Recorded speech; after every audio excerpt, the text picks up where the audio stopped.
నేనా ఇగో ఇవాళ పండగ కదా, మనకు ఉపవాసం కదా, శివరాత్రి జాగారం కదా, అందుకే మైదాపిండి కలుపుతున్నా, భక్ష్యాలు చేస్తామని. వేసుకొని పిండి కలపాలి. కలిపిన తర్వాత కొన్ని కొన్ని వాటర్ వేసుకుంటా కలుపుకోవాలి. మంచిగా కలుపుకోవాలి. ఒక ½ అవర్ నానబెట్టుకున్నానంటే పూర్ణాలు మంచిగా వస్తాయి.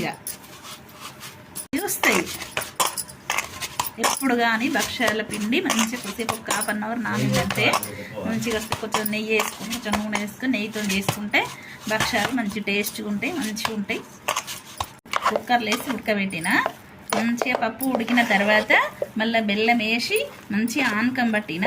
ఇక 10 days అయినా కానీ పూర్ణాలు మంచిగా ఉంటాయి. మనకు ఎప్పుడు ఇష్టమైనప్పుడు అప్పుడు చేసుకుంటే వేడి వేడి చేసుకొని తినచ్చు. మనం ఆనకం పట్టుకొని పెట్టుకుంటే మంచి టేస్ట్గా ఉంటాయి. కొంచెం నెయ్యి వేసి కాల్చుకుంటే మంచిగా ఉంటాయి. వేయరా, చాలా టేస్టీగా ఉంటాయి భక్ష్యాలు, మంచిగా ఉంటాయి. పిల్లలతో హెల్దీ, మంచిది. నెయ్యి ఇంకా తినని వాళ్ళు కొంచెం ఆయిల్స్ వేసుకోవచ్చు, ఆయిల్ వేసి కాల్చుకోవచ్చు. ఇట్లా పెట్టుకొని బచ్చాలు ఒత్తుకోవాలి అంతే, పల్సగా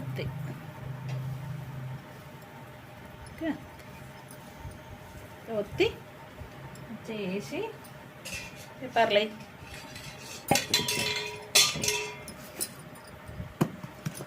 ఇట్లా వేసుకుంటే అయిపోయాయి.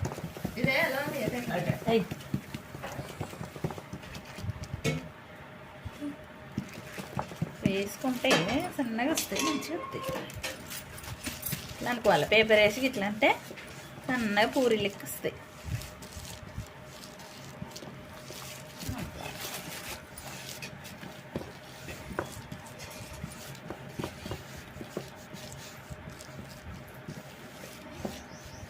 వేడి వేడి ఎప్పటికప్పుడు చేసుకోవచ్చు.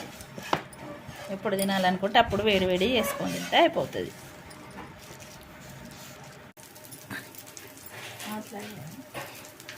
ఇట్లా పెనం మీద వేసుకొని మంచిగా కాల్చుకుంటే టేస్ట్ బాగుంటుంది. It's ready.